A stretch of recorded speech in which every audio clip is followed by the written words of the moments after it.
Swayam Prabha. Digital India. Educated India.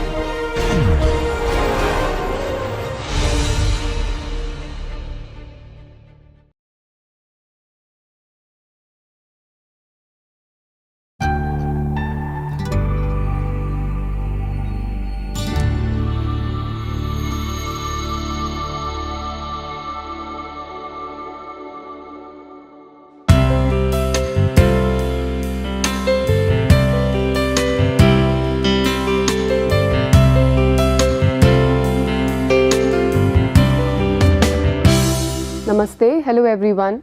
Welcome to the NPTEL course Role of Craft and Technology in Interior Architecture. Today we are going to discuss module 14th, which is an extension to the module 13th, and it focuses on building crafts and the role of craft and technology in creating and enhancing interior architecture. So we are going to talk about building crafts, craft and technology and its role in creating, enhancing interior architecture. And we will discuss some examples from Uttarakhand, Rajasthan and Gujarat. And we already saw elaborate examples from Uttarakhand in the previous module, but we'll have some more in this one, and then we'll see the references towards the end.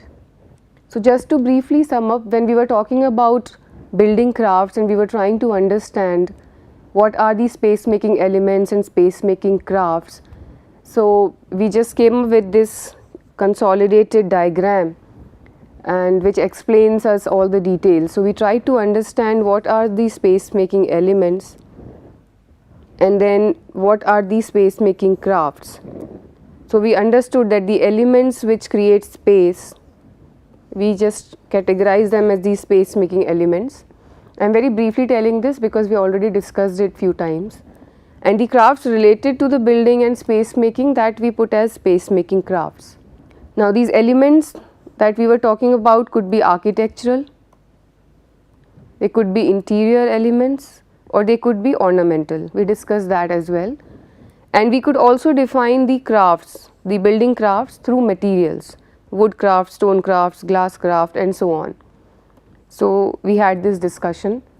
We also tried to understand the varied attributes of craft. So we tried to understand craft as space making, as surface finishes, as structure, craft as ornamentation and craft as objects or the craft for utilitarian purposes. So we saw that, and then we could also understand certain categories or classification of crafts and relying heavily on the framework that is suggested by the ICRC. So we could understand craft as space making craft, the SMC, and the surface or non-structural craft, the SNC, and then we also put craft as an artifact or an object. Within the space making craft here, we could see the structure based, structure integrated, structure clad, structure finish and a combination of all of these, permutation and combination. And the surface or non-structural one, again we further subcategorize that as surface integrated, surface clad, surface finish and again combination of either or all of these. So taking this discussion forward, we saw a lot of visual inventories from Uttarakhand in the last module where we were trying to understand, and apply these classifications of craft on the case studies. So we could see several examples and we could identify what are the structural crafts, what are the non-structural crafts, and where are the crafts seen as objects of daily use, and we just as per the framework suggested already, which is in reference, we tried to analyze the case studies which were taken up in Uttarakhand. Now here we see this consolidated plate which tries to put all together in one frame the different kinds of crafts that we had identified and classified last time. So here space making crafts in the residences of Uttarakhand, and I am talking about the wooden residences here, and we could see all of these identified categories and then we have just put them here in the case studies that have been analyzed. So here we see this granary in village Purola, and here we see this structure based craft, And here the carving that we see over here, the example of surface integrated craft we could see. Going further ahead, here in the door jambs, again this is the wood carving, the timber door, and we can see the structure integrated, as well as here we see the apron art, so we see the surface finish also. Then further ahead here in the corbelling, we see the structure integrated. This is from village Genchwan in Uttarakhand again. Here we see the structure clad craft here in the case of the flooring, and we also see the objects of use when we talk about this furniture. Here further, in the frame there is again wood carving, and this is on the door, so we see another classification of craft here. Here we see the surface finish, apron art, and this is on wall, and this is again in Almora, Uttarakhand. Further ahead we see example of surface cladding here, so surface clad crafts. This is the cladding of ringal that we see over here on the wall, and then we see again objects of use. So we see here these ringal baskets which are used for the daily purposes, and we also see a locally made woolen blanket over here. So this is a sort of a visual inventory, and exercises like these could really help understand different kinds of crafts, what are their attributes, and how could one classify them, understand them, how do they contribute in creating or enhancing interior architecture. Also, the visual inventory, it is more like an infographic, and it helps understand things in a better way, not just going by pages of text. Plus it is also a repository, and this is going to create a sort of a research base, and as and when one understands the regional variations, further details, all the data could just keep on adding to the repository that is created. So I request all of you to take this forward and contribute in this repository, and whatever data that you generate or further work upon, it could be shared, and it could be really built upon in the form of a data collection.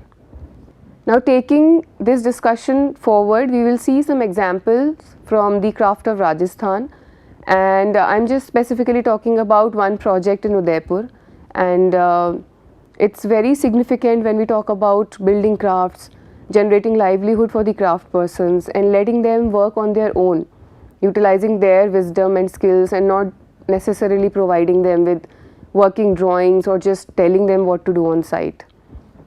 So this is Heritage Hotel Huday Vilas in Udaipur, and again one of my favorite architects. It has been designed and created by Abhikram Architects, and they involve a lot of craft persons. So it recognizes ingenious craft persons and values their skills, knowledge and material sensibilities that have contributed in creation of piquant and quality spaces.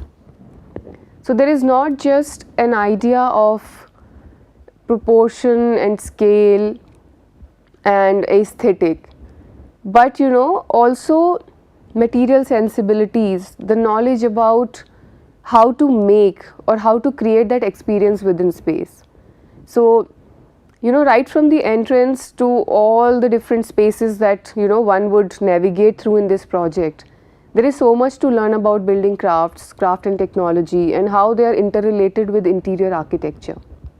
So this contemporary architectural marvel, it proudly flaunts Mewari architectural elements, traditional lime plaster that requires up to 18 months of preparation and is known to last centuries without any maintenance.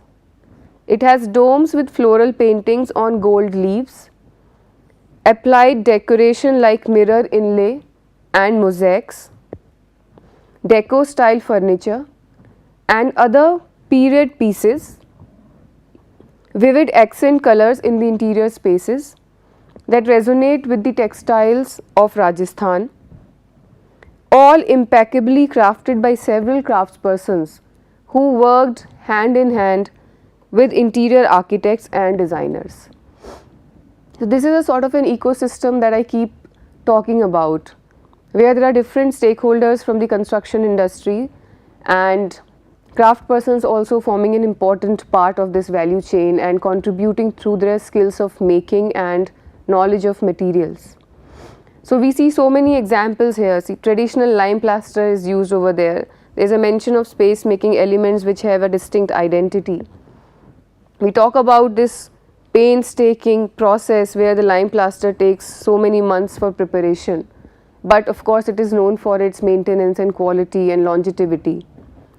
Then we are also talking about some surface finishes, the floral paintings, and we are talking about surfaces. So there is a golden surface. We are talking about another craft which is the mirror inlay. We are talking about mosaics. There is a deco style furniture over there. So again, furniture elements. And then we are talking about color theory as well. So there are vivid accent colors in the interior spaces, and they resonate with the textiles of Rajasthan. So again, there is a connect between the way of life, the fabric one wears, the nice color it embraces, and how it also enhances the space making. And they are all impeccably crafted by several craftspersons who also work hand in hand with designers, and it's not just working single handedly. So it's an ecosystem again. So these are some pictures, and throughout this lecture we'll be just browsing through a lot of visual inventories, and we'll be just seeing and observing. So here again we see this elaborate stone craft. We see different elements. We see jharokas, we see these chhatris over here, we see the arches, and we see the structural crafts over here. We also see the surface integrated craft over here, and even here in this swimming pool we see this beautifully chiseled out marble design. So all of this is again stone craft contributing to creating an experience for the user and creating space which is so piquant. Some more views here. Even in the flooring we see here, we see the mirror inlay. Here we see the rich fabric. We see lot of furniture elements over here, even the carpets over here. So all of these small little elements, the lighting, the kind of door frame, and the entire setting that we see over here, all of these small details, they contribute to the cohesive space making and how to create a quality within that which is enjoyable, also aesthetic. Again, a view from the interiors, the kind of elements, the inlay work on the floors. And here we will see in another picture, the elaborate one, we see some painting on the gold leaves. So the kind of surface finishes that have been created. Also again the entire scheme, the vivid accent colors, the use of colors, and how it has this warmth and the kind of lighting that also accentuates them. This is what I was talking about. So we have these gold leaves, and maybe it's not clear in this picture, but there are some details over here. Let's see if we have another picture. So yeah, probably some details over here. So some floral paintings on the gold leaves, and we see this on the surface of the dome which is centrally located.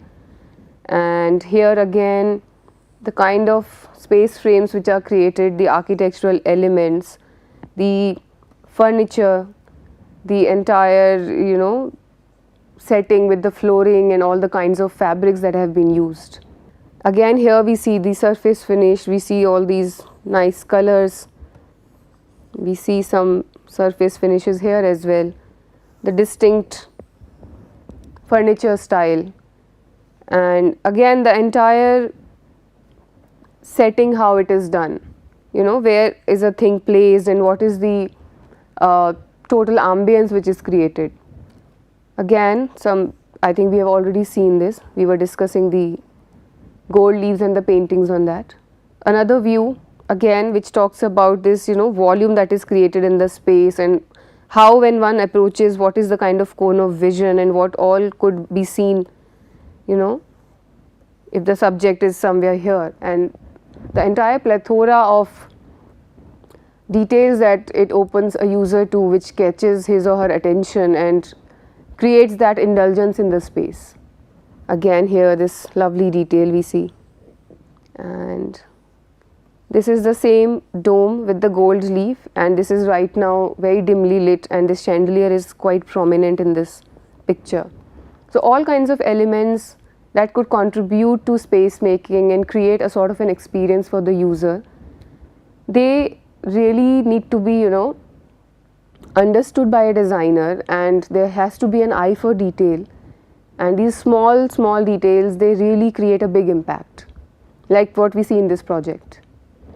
Now I would like to also briefly discuss one research which was done at the SID research cell, CEPT University. I was the part of the research team there, and now it's converted into the book called Stone Buildings of Gujarat. I have put that in the references, and here maybe some pictures and plates are slightly blurred because they have been taken, scanned, but of course one could refer to that book. It's very informative, and it's a very easily comprehensible book because there are a lot of visuals and very nicely explained drawings in that.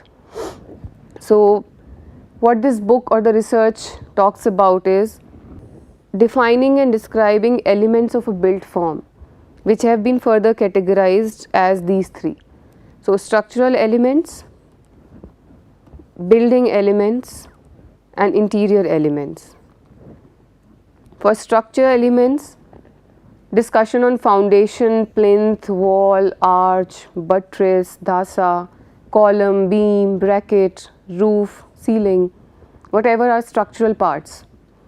Building elements, step, staircase, parapet, railing, chhajja, jharokha, screen, chhatri, spout, minaret or a pillar.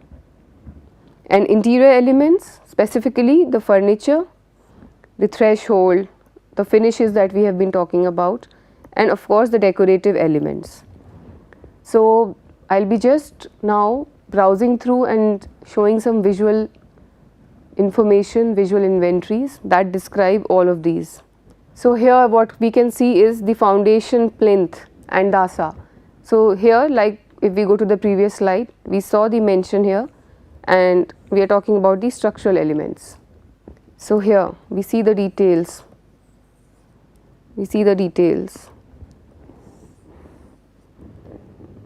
and starting from the foundation level, to the plinth, and then coming further ahead for dasa, they are very important structural elements of a building, for making a building, and they are sort of also elements which could highlight the building crafts, the kind of detail that goes on them, if there is carving on them. So like here this bend is like highlighted and it stands out, besides the structural purpose of course which it is solving. We see some more plates about foundation and plinth, and this book, it gives an elaborate explanation. There is an introduction to the element that has been chosen, and then there are different pictures and examples, like this is from Dholka, the few examples which we are going to see in the subsequent modules, and there are drawings which explain, the elements and the making of it, how it is done, the section over here. So all these details are there. It's very difficult to cover in one module, but of course we are just visually trying to understand the elements, and there is this book that can be referred to. So also going ahead, there is a discussion on types and varieties. So if we are talking about the foundation and plinth, there are different types within that, and then there are also construction details. So there is an elaborate discussion on these elements, and one could understand easily this classification.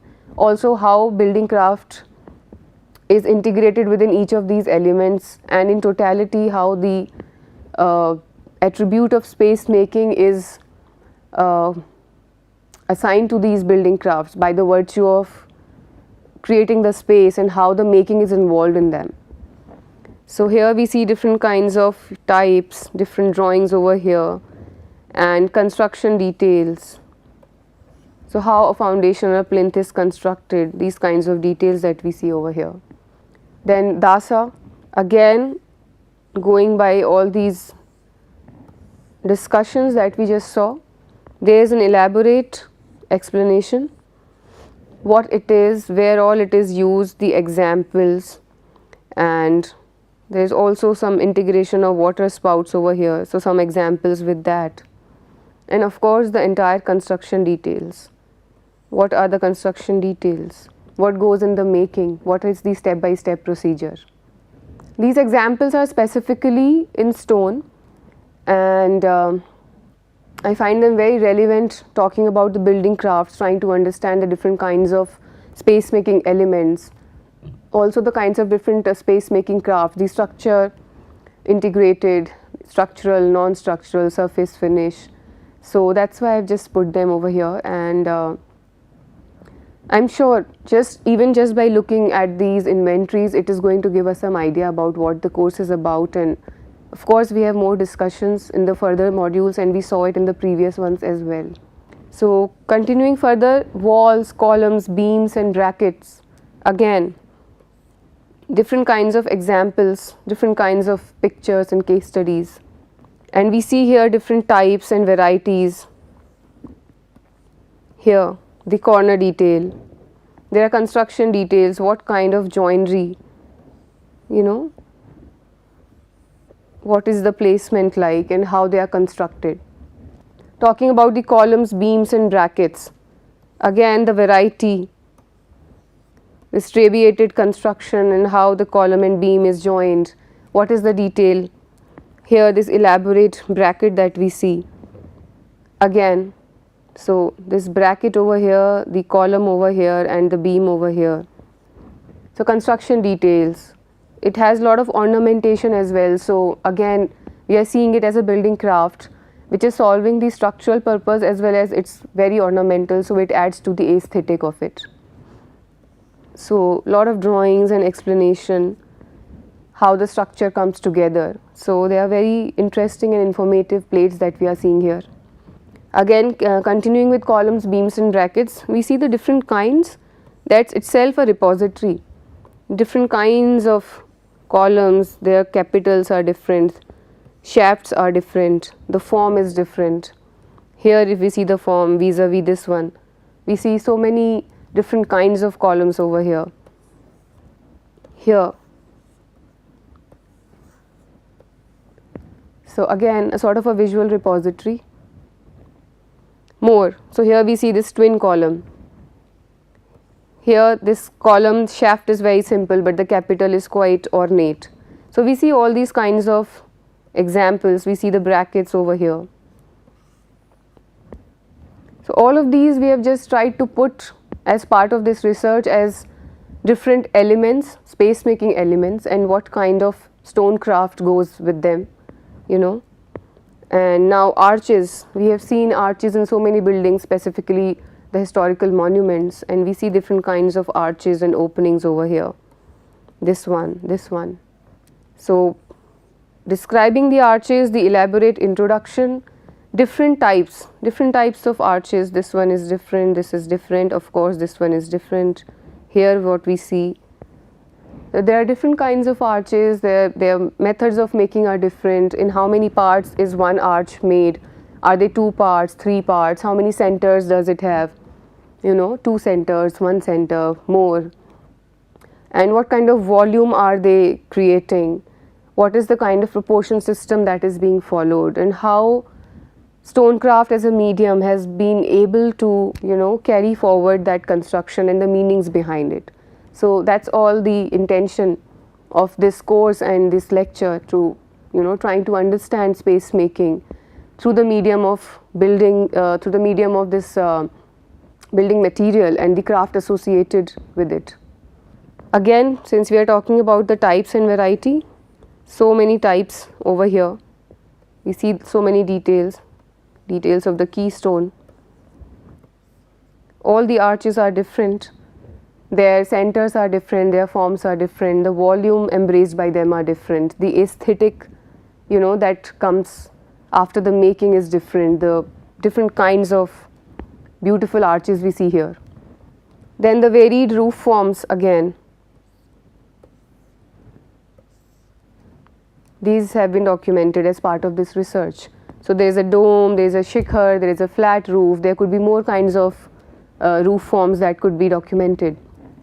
So here we see these different kinds, we see this shikhara, we see the dome over here, and again different kinds of drawings that help us understand this space making element. Then the construction details, how are they made, and when we look from inside, standing within the built space, and the kind of details that we see on the ceiling here, they are also very interesting and very elaborately done. This is done in stone and mostly by hands in case of the traditional historical monuments.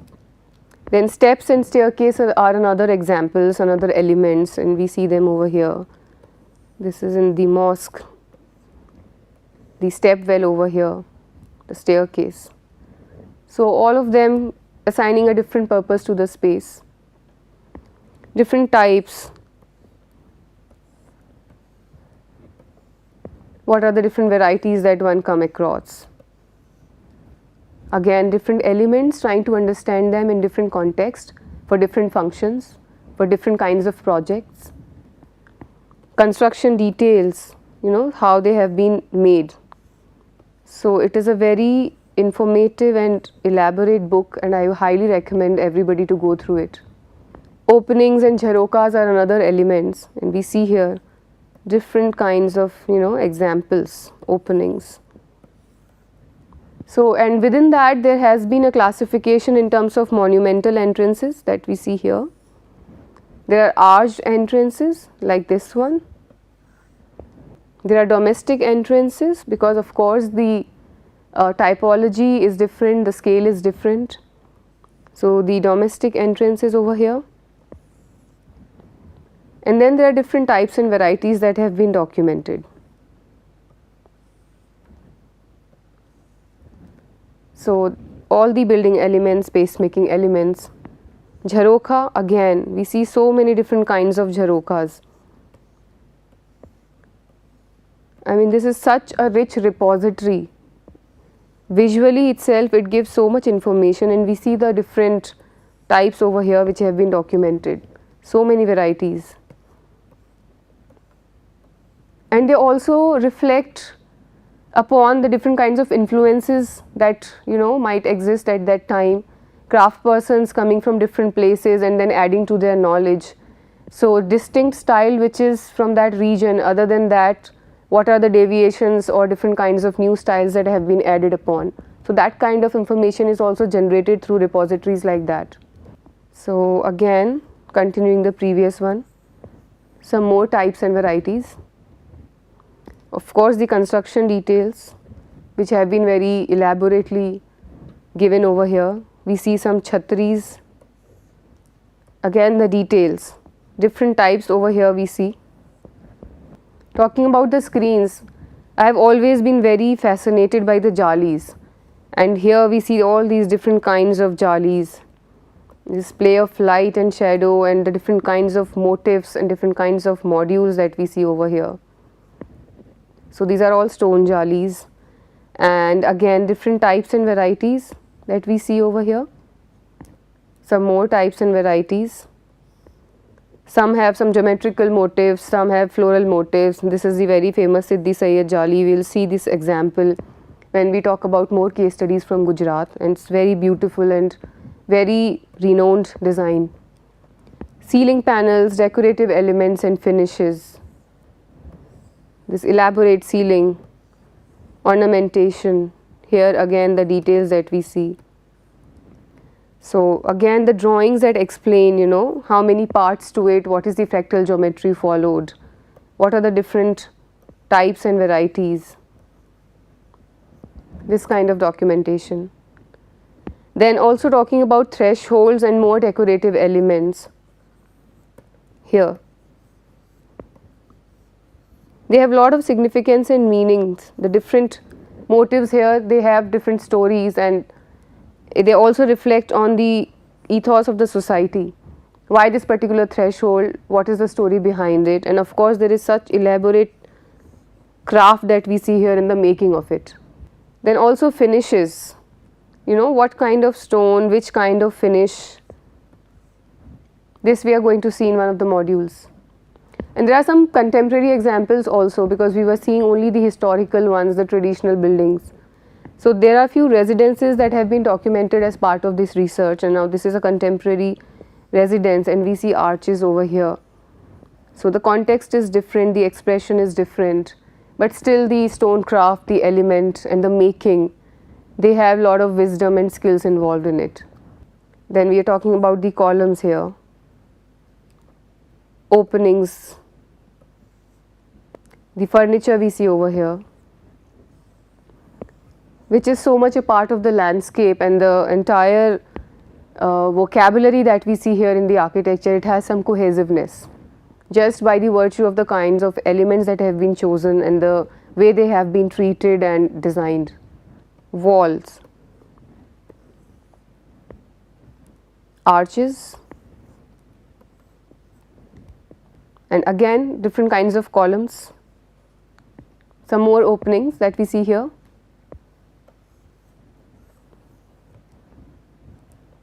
Some more. Here we see these steps, different kinds of steps, this one and this one. Some more pictures again from a contemporary residence, and now this is furniture, some more contemporary furniture, stone furniture. So furniture elements. So these are some marvelous examples, of building craft and timeless architecture. We are going to discuss the summary of all these last 4 modules that we covered, and let us have a look at the references. So please see this book, it's highly recommended, and of course there are more references on the building crafts. So space making, surface finishes, then here we have seen this reference a few times, some more references, some more consolidated references for you. We are stone craft, we have been talking a lot about it, so we see that. More. Thank you.